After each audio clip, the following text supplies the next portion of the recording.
সিনেমার গল্পকেও হার মানাবে সিরিয়ার সেনাদের বর্বরতার কাহিনী।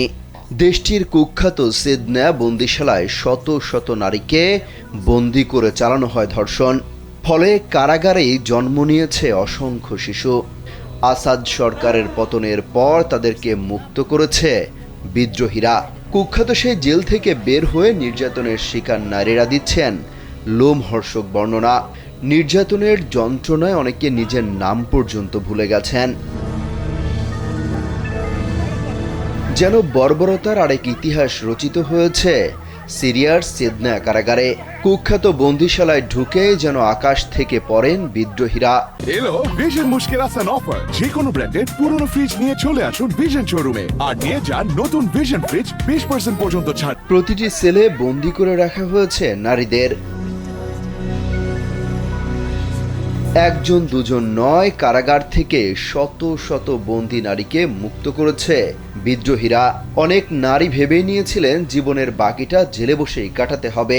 এই আসাদ বাহিনীর হাত থেকে কোনোভাবেই মিলবে না মুক্তি।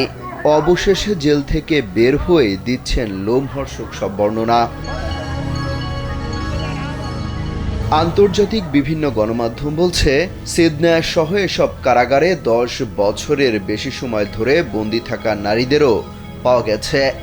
এমনকি কিশোরী অবস্থায় আটকের পর বন্দী করা হয়েছে অনেককেই। তারা অনেকেই ধর্ষণের শিকার হয়ে কারাগারেই সন্তান জন্ম দিয়েছেন।